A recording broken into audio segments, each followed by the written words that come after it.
Cheney. Former GOP Congresswoman Liz Cheney has a spilling tea party with bombshell claims about Kevin McCarthy running to Mar-a-Lago to comfort Trump after the 2020 election.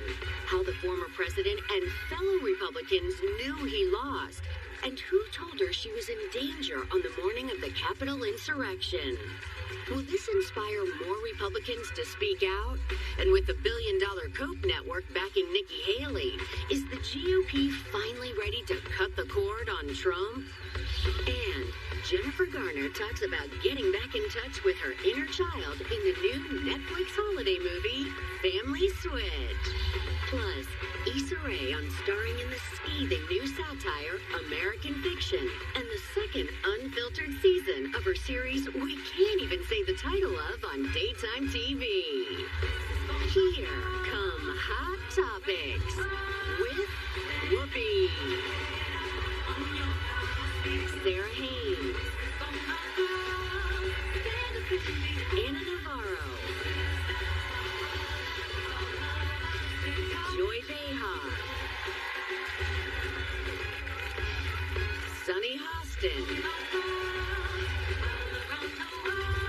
and Alyssa Farah Griffin. Now, let's get things started.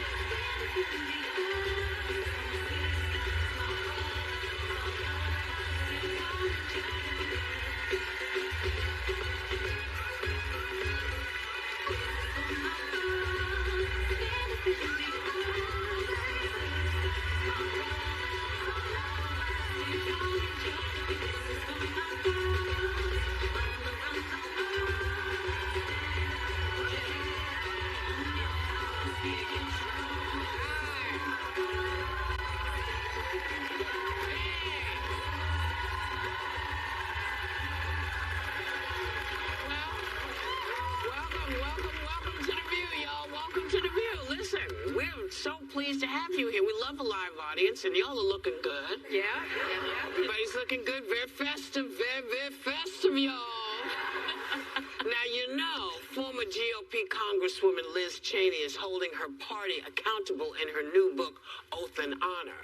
She writes that you-know-who and other Republicans knew he lost fair and square, but fell in line to try and keep him in office anyway. She also reveals that her father, Dick Cheney, told her that she was in danger on January 6th because you-know-who called her out by name, and that Kevin McCarthy ran to Mar-a-Lago after the election because staffers said you-know-who was so depressed he wasn't eating. Whoopi, I was thinking, look, next year, no lasagna for you. I'm sending it to Donald. He's so hungry, poor thing is not eating. I know, and Kevin McCarthy felt so strong. What was going to breastfeed him? I mean, it just makes no sense to me. But the book is arriving as billionaire conservative PAC, the Coke Bro Network, endorses Nikki Haley for president. So what is happening with the GOP? I just have to say, what is going on over there? Well, first and foremost, I just want to once again thank Liz Cheney for being one of the few people with the courage to actually say the truth about Donald Trump. That's right. I'm dying to read this book. I know I personally wouldn't have had the courage to continually be critical of Trump and come forward and tell the truth about how unfit he was if not for Liz Cheney, who was one of the first people I talked to and who inspired me and many others who've spoken out. But she highlights something really important in the excerpt that came out, where it shows that there's this member of Congress, Mark Green, who refers to Donald Trump as Orange Jesus. I witnessed this, but then goes on to support him and to defend him publicly. I witnessed this for years where Republicans would privately mock him. They would talk about how he was unfit, but then they would publicly boast about him. And you may be asking why. Well, just this morning, I see this tweet on, or this post on Twitter about how Elise Stefanik was bragging in the House Republican conference meeting that she received a 25% bump in donations when she put a Trump badge on her social media page. It's about money and power. It's about continuing to stay in the fold of power. The only hope that I have left is this. I know you guys don't love Nikki Haley. She's not perfect, but she's who I'm for right now, is inching up on Trump in Iowa, New Hampshire, and South Carolina. She's second place in all those. She did get this big endorsement. I suspect she's going to get more major endorsements coming. Anyone is better than Donald Trump. You guys, I think, could acknowledge that even head-to-head, acknowledging Rachel Maddow said, Donald Trump has a 50% chance of winning once it's a general election. Nikki Haley is not a danger to democracy the way Donald Trump is. I hope she can pull it off. That's true. I would agree with that part. I'm not going to vote for her anyway. Right, but Yeah, I mean, that's all. That's all I take it. I think she's a flip flopper, and what you're saying in essence is a lot of these people are flip floppers. I mean, they lack a moral compass, and I don't think that someone that lacks a moral compass should be in a position of power in this country to protect our democracy, and that really just is the bottom line for me. And Liz Cheney voted with Trump 93% of the time, so I don't think that her policies, even if she were to run for president, because she's left that door open, actually, even after all the things she did for on the January 6th committee, I don't think her policies are helpful to the people in this country that need help the most. Yeah, but she will uphold the Constitution. She will do that. Preserve the democracy. Bare minimum. It'll be like the old days when Eisenhower and even Reagan were in power. We didn't worry that the whole country was going to fall apart. Reaganomics really hurt a lot of this country. I know. And it increased the racial disparity in wealth. But one last thing, I really love a good cup of tea, and Liz Cheney is spilling the tea in this book, just from the excerpts, and I will be reading it too, regardless of whether or not she voted with Trump 93% of the time, because it's going to be juicy. Well, and I think the step for the Koch brothers, who are big donors, them going with someone other than Trump, was hopeful to me, because the Republican candidates are not wooing this table. This is not exactly a conservative table. So they are going after people like Alyssa that can vote in the primaries and independents like myself. And when I look at what our options are, I'm reassured that the numbers are showing nationally that it's not really close and that Donald Trump's the guy. In these states that matter, like Iowa, like New Hampshire, those are the people that have gotten the majority of the campaigning, the majority of these candidates full up close and personal. And those numbers are getting closer. So I'm at the point now where Nikki Haley might be wooing us as independent and a conservative, but they are not trying to sell this table. And I would take a Nikki Haley any day over a Donald Trump. Yeah, That's the thing is, I think the legal team, this is something I want to ask you, because his legal team is saying that he shouldn't be barred from being on the ballot in Colorado. This is Trump. Yes. Because he didn't technically violate the 14th Amendment. Their argument is that Trump did not take an oath to support the Constitution of the United States. That's their argument. Yes. So does that mean he really was never president? I mean, that's actually been one of the worst legal arguments that I've heard when it comes to the 14th Amendment. The 14th Amendment of the Constitution provides that if you participated in an insurrection, you can no longer hold office. Right. We now know that he did participate in the insurrection. He admitted it. He's also lying. They should mind that they don't that just because you're telling the truth does not matter very much these days. And I have to tell you, I hear everything you're saying, but what I want is whoever's going to stand for us, the American people. Yeah. I don't mind Republican, Democrat. I don't mind it because it gives us an argument. But when you're not taking us into consideration, it's about holding on to power, you're a danger. All of you.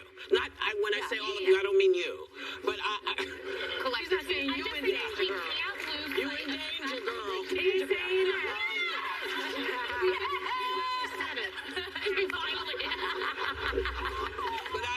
But that's my biggest concern because, when you're talking about women's stuff, I need her to be specific. I need to know where she stands on education. I need to know because we have a lot to rebalance in this country. Yes, we do. And I don't mind that she's a Republican, but I need to know where she stands. Will we ever know the truth about her even? Because Nikki Haley, no. You may not ever know where she stands because she's a political animal and she goes with everyone is a political animal. We cannot lose sight, guys. Donald Trump is unique. Integrity, finally. We can't lose sight of the fact that Donald Trump is uniquely unfit.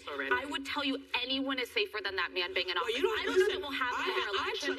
I was the one that said to the table, this guy's going to win. Because I saw what people were doing. I saw how they were drinking him up. I know she's got a legal note, but I'm going to finish my thing, okay? Yeah. But it's important to me that whoever it's going to be, if they have our best interest, they're not going to please me all the time. But if they have our best interest at heart and they follow the Constitution, I know it's old-fashioned, but I like the law. I like the law. You see, the problem is that the MAGA base believes that he has their best interest. Yes, but there's not as many of them as there are of us. Regardless of what people are saying, we outnumbered. I'm sorry. Please, you have a note, and I'm getting the face. Our government needs to help the least of us, not the people at the top. Just the American people. We need the help. We need somebody who we don't have to be afraid is going to press a button. We have some health care. Anyway, okay, I have a legal note. Yes. Trump denied any wrongdoing in state and federal criminal cases. He has pleaded not guilty to all charges. Trump's spokesman said that Liz Cheney's book belonged in the fiction section of the bookstore and that they're nothing more than fabricated stories. Said the liar-in-chief. And we'll be right back.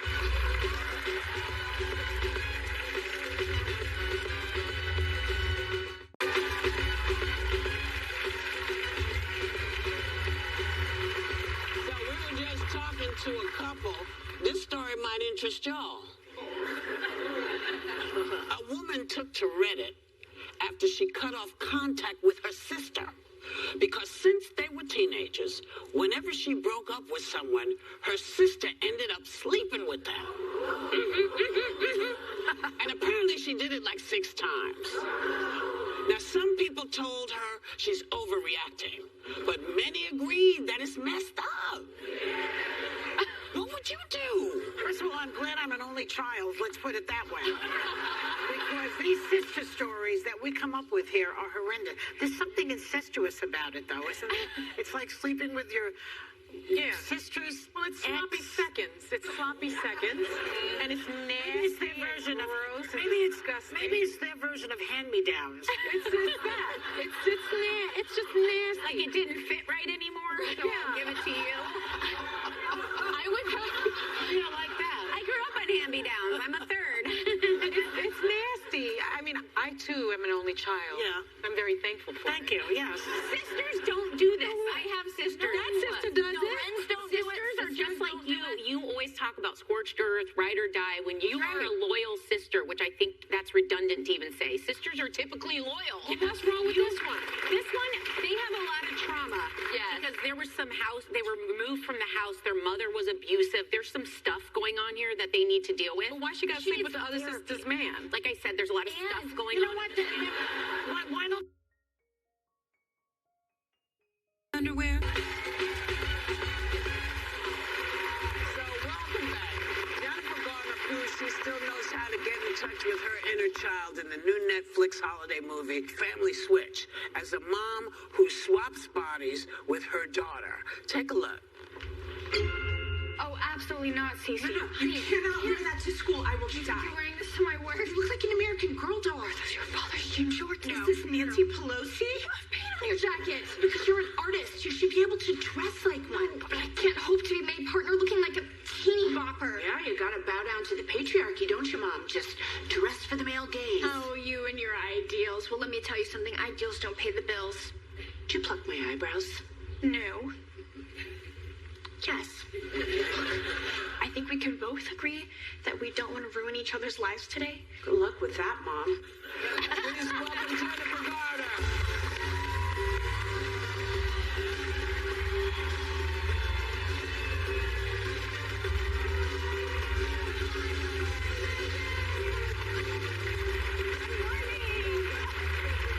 Good morning. Emma Myers, sweetie. Yes. Welcome.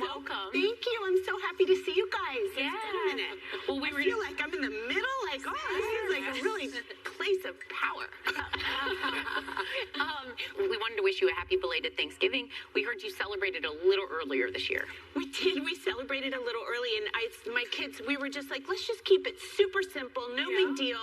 We'll just make the bare minimum. What do you want? And they're like, okay, we want the turkey and the sweet potatoes and the mashed potatoes and the homemade bread and the gravy and the pies. And I was like, okay, all right. So I'm making Thanksgiving. It was fun. So you're having it all. That's yes, the we had it all. We had it all. Now, you didn't document your Thanksgiving meal prep, but I have to say, I love your pretend cooking show. Thank you. Because you leave in all the, I would say, bells and whistles, the mistakes, including a fire alarm incident that happened.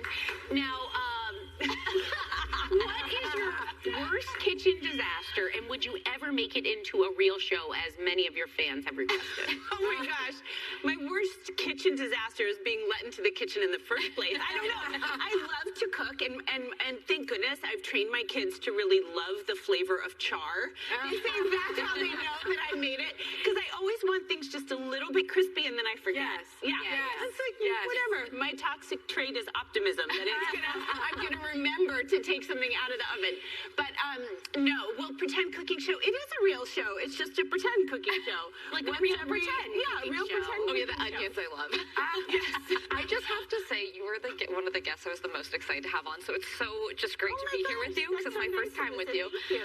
So Family Switch, your new movie, is so much fun. Perfect sort of holiday body swap movie. How do you recommend trying to pretend to be a teenager? How did you get ready for that? I mean, well, first of all, I mean, look at this. It makes me so happy to see even a frame. I know, we had the dog and the baby switch as well. The whole family switches. So in this one, it's really just this, we were trying to really look at what we all realize with teenagers, which is that we do not know what their lives are like. We all talk about, gosh, it must be so hard to be a teenager, but I'll work at my kids' school serving lunch or working in the library, and I cannot believe how different it is, the amount of energy that they are dealing with every day, the amount of work that they are putting out every day. And I think that they also could not even imagine my life. And so you can't really tell that story without them walking in each other's shoes. And what's more fun than a body switch movie? I know myself. At the holidays. At the holidays with the whole family. So that's really what we went for. And we did all kinds of things. We worked with a movement coach. We worked with, where we did the weirdest acting exercises that if I asked you guys to do, you all would revolt. We acted like puppies, and it would be follow the leader, and it would be mirroring each other and tossing power back and forth, and some crazy things. You have teens yourself, so you can kind of get into there. I can head. I don't know if they think so, teens. but yes, a teen. Yeah, cheers. Oh, you heard it in my voice. You heard it in my voice. Now, I loved this movie. I had a lot of belly laughs, which doesn't often happen for me. So well done. It was really, really funny. The one scene that I enjoyed, I think almost the most, was the dance scene, because I saw the inequity of the ability between your dancing. Ed Helms, we love you so much, Ed. And we had him on the show, and I blurted out kind of, she's a much better dancer than you are. And come to find out, you are a trained she's a ballet real dancer. dancer. And it showed. Thank you. So how did you help him? Well, we had this amazing choreography. Beth Nicely, who's a former Rockette, and she's a Broadway dancer, and she came out and set this dance on us. And we just had a blast doing it. We had all these amazing dancers with us. And Ed, it was the bane of his existence. He was in hell. He was just like, no, please. And I told him recently, I saw him and I said, we might do this, we might do the dance or something coming up together. And he was like, well, congratulations, you just ruined my Thanksgiving break.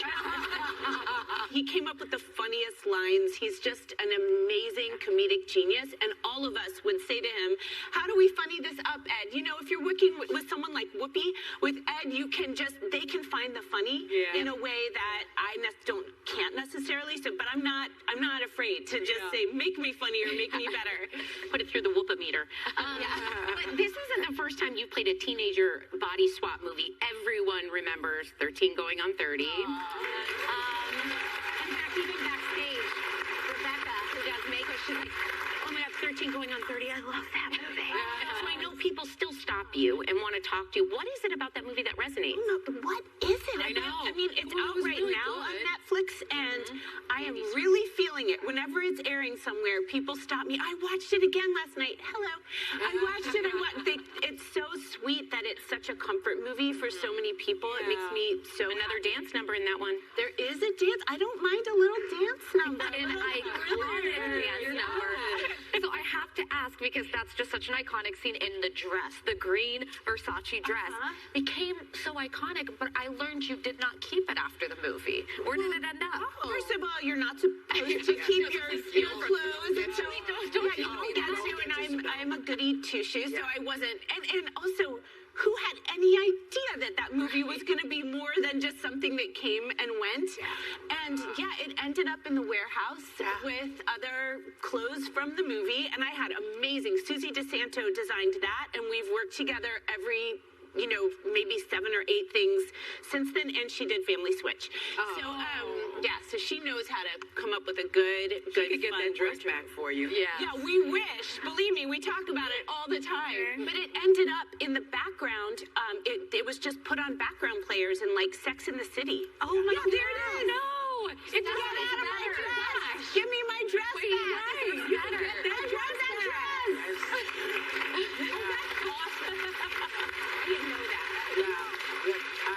I have seen some of my outfits in different places, and I think, wow, that looks so good on you. It's crazy, but you're not going anywhere yet because we're going to keep you. And when we come back, we have more to ask. Oh, great.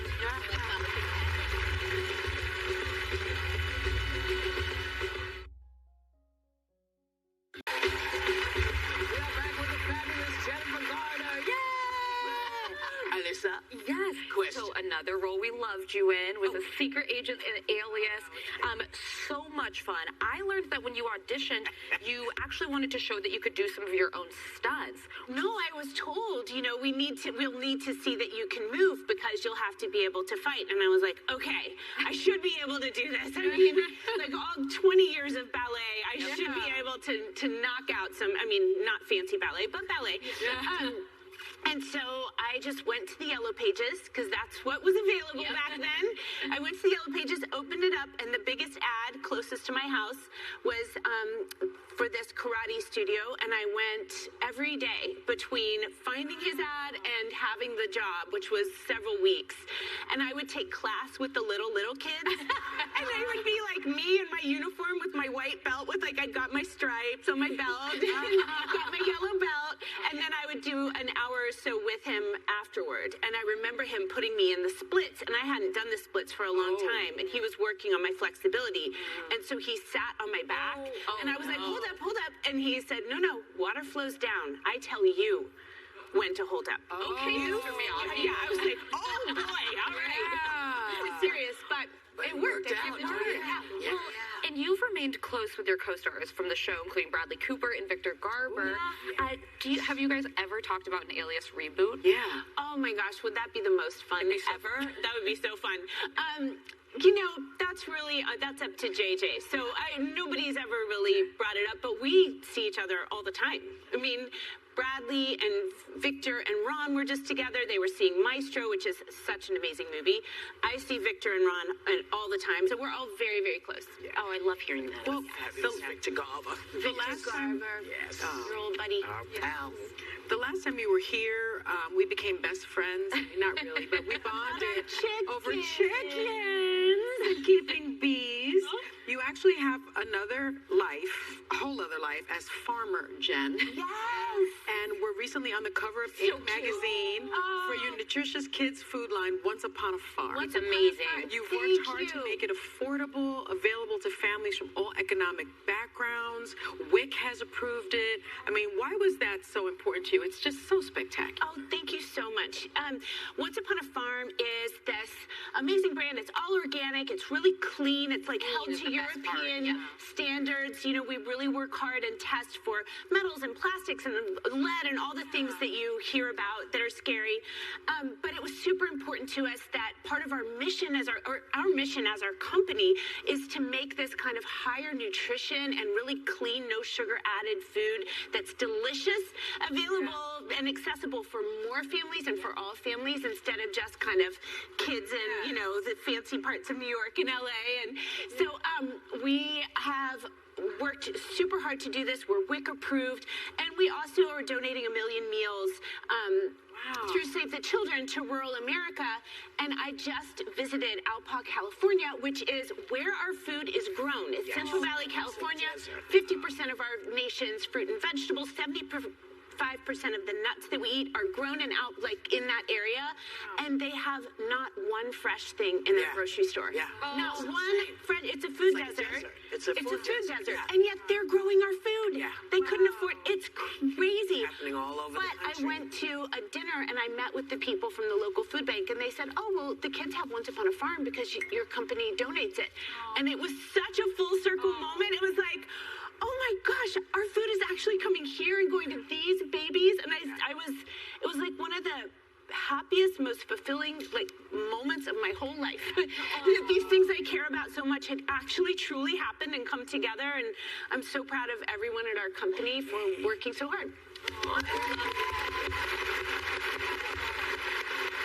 thanks to Jennifer Garner. Family Switch premieres globally.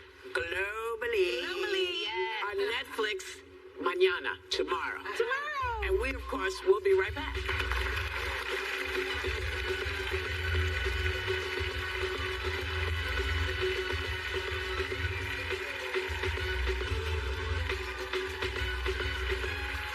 Hey, welcome back. Issa Rae is behind the scenes for season 2 of the series she created that we have to call Rap Blank. Because I'm not allowed to say the word.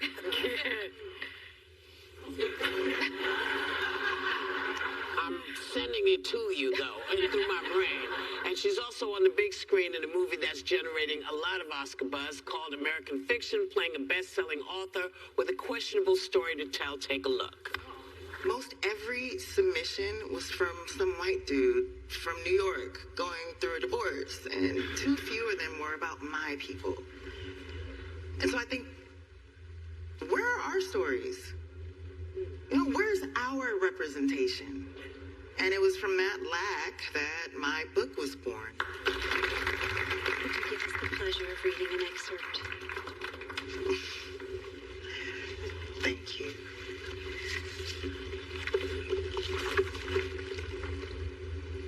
Yo, Sharonda.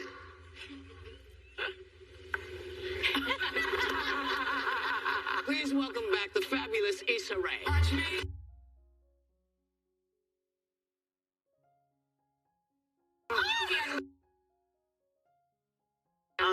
And it's just, I'm so honored to be a part of it. I'm so proud of Greta Gerwig and Margot Robbie. And So just you the were the entire president. cast. I got to be, like, people will call me President Barbie when I'm just out in the street, and I didn't know how much that would mean to me. I'm like, oh, salute, yes. Thank you. Appreciate it. Well, you're on a roll altogether because you're also on the cover of the November issue of Marie Claire. And this particular issue is the power issue. Yes. So tell us what the word power means to you. What does it mean when you... I'm going to focus on the positive connotations of power. Yes. But for me, like, it has been a sense of walking in my purpose and feeling like more confident about the decisions I'm making, proud of, like, you know, owning being a boss, but being a leader with intention. And so when I think about power, I think about it not in a destructive way, but in a way that earns confidence. Well, that's personal power as opposed to I'm lording my power over you. That part, Right.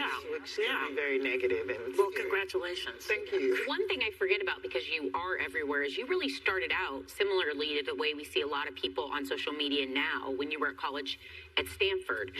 That was when YouTube was new, Facebook was just unveiling its kind of video features, and you took advantage of all of that emerging technology. An OG creator, as we like to say, but any successful person that has had their share of failure, which is hard to imagine with all that you're doing because you're an actor, a writer, a showrunner, a CEO, all those things. Looking back, what have you learned from the failures in that journey? What I call them mistakes because I always am like, failure feels like you give up, like you're taking a test and it's like you fail, you're done, and I'm always like, well, it's not a failure until I'm like, I truly, hang my hat up and I'm like, oh, I gave up. But the mistakes that I've made along the way, I have great mistakes. I have a great relationship with my mistakes in that, you're constantly learning from them. I'm feeling like, oh, this is something, this is a diverted path and I'm going to now take this path. This was a no that didn't work out. So now I'm figuring out the new solution, but I don't always have my eye on that target. And it's okay. Like, I think I can be hard on myself a lot.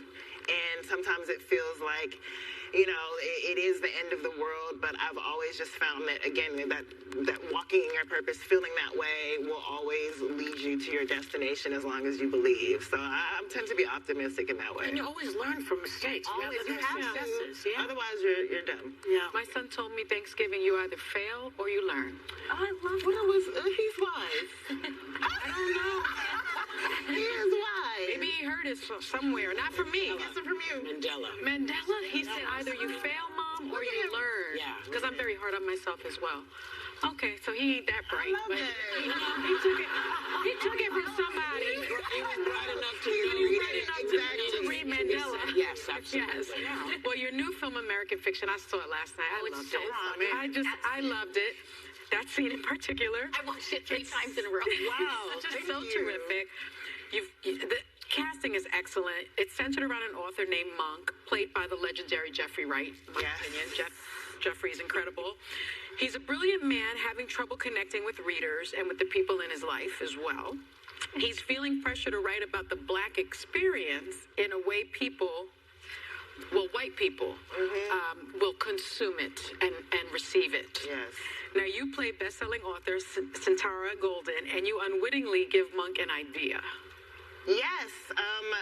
As you guys can see from the clip, Santara is a best-selling author, and she has created a book about a Black experience that is palatable for white consumers, and it pisses Monk off. Like, he is just bewildered by the fact that she can be successful, and you have to watch the movie to find out the different perspectives, but it's an interesting conversation because you have an audience that wants this product, and you have someone who's willing to make this product. Yeah. And so is there really anything wrong with that? If it's like, I like romance novels and I like trashy romance novels, and someone is willing to make those trashy romance novels, can you fault them for that? No, you cannot. You cannot. I like trashy romance. If you want a little Sex on the Beach read book. Okay, it's okay. Easy. Just get a little quickie in and...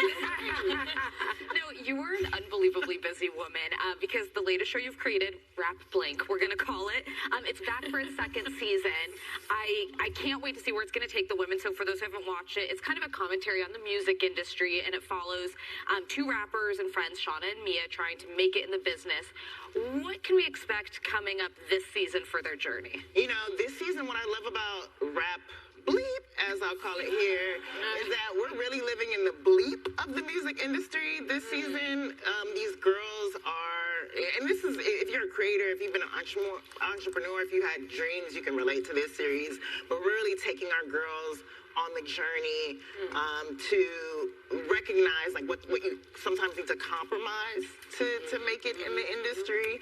And it's really, it's funny, it's dramatic, and it's honestly, it's such a realistic portrayal of what a lot of female artists have to go through to make a mark in the industry. And it's not always great, guys. No. Spoiler alert. No. Well, just keep it coming. Yeah. Thank you. Just keep it coming. It's superb and an honor to watch. It means a lot coming from you. Well, I love you, so. Our thanks to Issa Rae. Rap streams Thursdays on Max. American Fiction is in select theaters December 15th and everywhere January 5th. And we, of course, will be right back.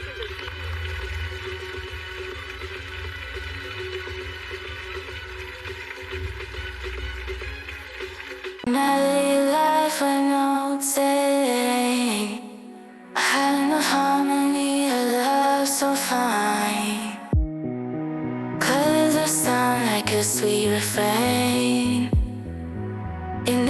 taste of peace, our hearts remain.